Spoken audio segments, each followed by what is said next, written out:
Okay, Shocky. So today Mama's going to work on that little sore you got on your chest. Yeah.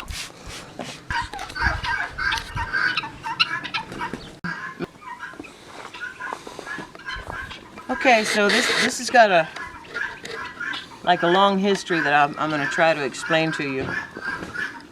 When I was a kid in Texas, I used to look out in the pasture and I'd see these white birds sitting on the backs of cattle. And I asked my great uncle, who was a horse trader at that time, what they were, and he called them cowbirds. And he said they were eating bugs. Well, they were eating bugs. There was a real problem at that time in the 50s and 60s in the U.S. with warbles. And warble is a grub that gets into an animal from a fly egg that turns into a larvae, travels through the animal's body, and then comes out somewhere. Now there's different kinds of them. One of them will come out through the back of an animal. They get onto the legs and they migrate up through the body, and when they're coming to the stage of hatching out and becoming a fly again, they come out through the surface of the skin. Now there used to be a real problem with that in the meat market of cattle because it would ruin the hide of the cattle. So we've come up with insecticides, vermectin products that pretty much eliminate the larvae as they travel through the body. There are a lot of different names. They call it a horsefly, or they call it a botfly, or it can be called a heel fly because it'll make the animal actually raise their heel up and kick at their belly trying to get rid of it. In some places they're called gadflies. And at any rate, I noticed a lump coming up on Washaki's chest a few days ago, and I watched it for a day or two, and I believe it to be a warble. And this particular warble travels through the horse's system, and it'll end up close to the esophagus. She's been wormed, but apparently we've missed it somehow. We're obviously behind the 8 ball. We're going to remove the warble, and we're going to go ahead and worm her again to catch whatever we didn't catch in the past. Now, you can get what's called a fly scraper or a bot fly scraper knife, and they work really well, but I have this brick, and you can just run it along the hair of the animal, and it will remove the fly eggs. You don't have to use it hard at all. Actually, she doesn't have any fly eggs on her, and we've had a real heavy fly season this year. She doesn't have any, and all you got to do is run it over the coat like this, and it will remove any fly eggs, and it also works as a great shedding tool. So that's kind of an update on where we're at.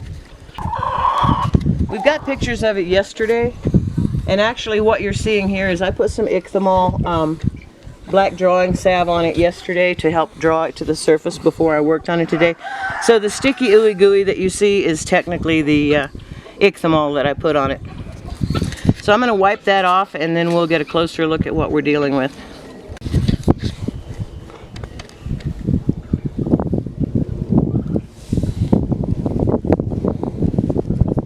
We drew it some yesterday with the black salve. The swelling that you see is not the worm itself. The swelling is the body's natural resistance to a foreign body. There's actually a soft spot inside this. So we've got the ichthymol off of it. It did really good at drawing it up to the surface.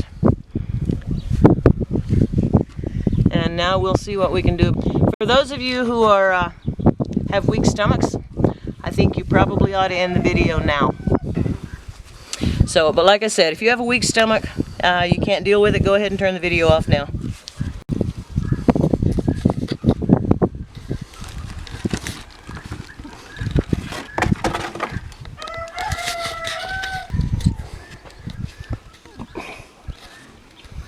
Okay, baby girl. Mama gonna fix you up. Dr. Mama is on the case. Dr. T.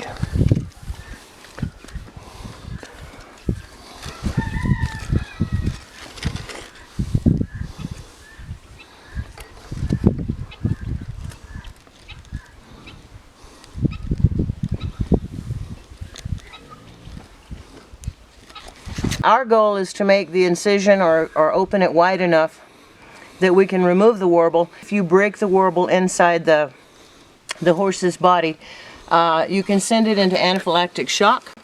So the goal is to bring this worm out whole, intact, and that's where we're going.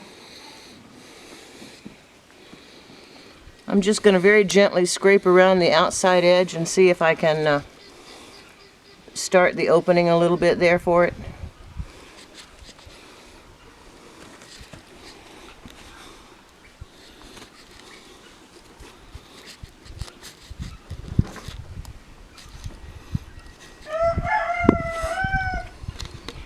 Now this shouldn't have any pus in it, so what I'm thinking is maybe we've not found a warble, but we found an abscess. So that's a good thing. I'd rather find an abscess than a warble. So yeah, all we've got now is just an abscess, maybe from a splinter or a bite or something that has gotten a little infected. So all we're going to do now is drain it. And that's good because the ichthymol also brought it to the surface. I'm going to go ahead and put the scalpel away and just use gentle pressure on this. And like I said, I would much rather find a small abscess than a warble, which meant that she had worms that I was going to have to deal with.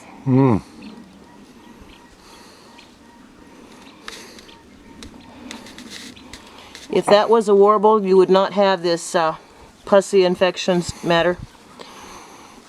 We've already gotten quite a bit out of it. Glad I wore my gloves because those things are never nice. She is immediately finding relief from the pressure on that. I've got a little something here that I can use as a side of. You're okay, baby girl. I told you Mama we were gonna make it better, huh? Yeah.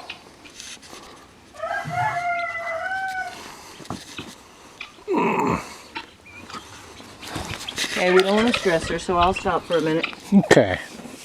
You did good. Doing good, baby girl. So far that's about 3 tablespoons of that abscess. Yes, good girl. Good girl. You're alright. Now with an abscess, you don't want to press into the area that it's exiting from. It's better if you'll put pressure on the outside. Okay, so we're kind of stressing her out. And I've got it open. It will drain. I'm going to wipe it off with some betadine now. And then I'll come back out and I'm going to put some more ichthymol on it. I'll put some more ichthymol on it, some more drawing salve. And then we'll check it tomorrow and see if we need to reopen it and cause it to drain a little more. But actually I'm really happy that it's not a warble. We've done a really good, tried to do a really good fly control. We do have a lot of livestock around here. So had it been a warble, it was really disturbing me that I would let it get that far on an animal. And I'm really happy that it's not. An abscess could have been where she rubbed up against a splinter, maybe gotten kicked or nipped by another horse. Just all kinds of things that could have happened there. So, like I said, happy it's an abscess and not a warble. And thanks for watching.